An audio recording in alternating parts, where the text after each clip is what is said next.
One rainy day, law school student Jin Hong is on his way home when he sees his mother on the other side of the street. Just as he's about to cross, his friend calls him. He answers the phone and slows his pace. He doesn't notice the motorcyclist speeding toward his mother. The man, attempting to snatch her purse, grabs the strap, but she refuses to let go and is dragged several meters along the asphalt. Eventually, the thief loses control and falls off the bike. Enraged, he pulls out a knife and stabs the woman multiple times. He then drops the weapon and disappears from the scene. Another man picks up the knife, but by the time Jin Hong notices his mother lying on the ground, no one else is around. He embraces her and screams, not yet realizing there's nothing more that can be done. Sometime later, a funeral ceremony is held. It deeply affects Jin Hong's sister. 7 years pass. Jin Hong has become a prosecutor. Though still young, he's known for being incorruptible and ruthless toward criminals, something not all of his colleagues appreciate. But Jin Hong believes justice is more important than money.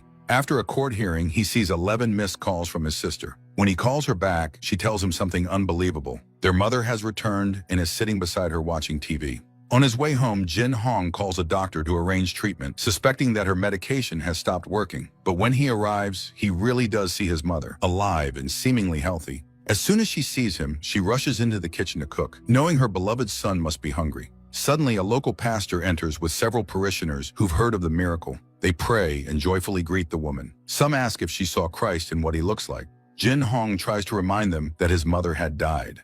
At that moment, she turns to him and attacks him with a knife. The pastor takes the blow, while others restrain the woman to keep her from hurting her son. Then she begins to destroy everything around her. People cover her with a blanket, immobilizing the frenzied woman. Later, medics take her to a clinic, followed quickly by police and national security officers. Jin Hong attends the briefing and learns that similar cases have occurred worldwide.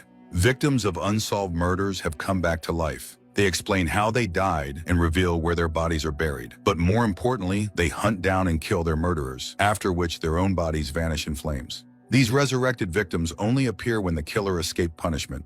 Witnesses have begun calling them by that name. Jin Hong's mother is the first resurrected victim in Korea, but today she returned and attacked her own son. This shocking fact draws the attention of the officers. Now Jin Hong becomes the prime suspect in orchestrating the murder. Meanwhile, a woman named Lee Soo, a forensic psychologist, arrives in Korea. But Jin Hong refuses to let the case slip from his control and starts investigating on his own. One intelligence officer reveals that so far there have only been 89 resurrected victims worldwide. Lee Soo learns that Jin Hong always pushes for the death penalty in court. She also discovers that all the case files regarding his mother's death are in his possession. He requested them years ago and has been conducting a private investigation ever since. To the agents, this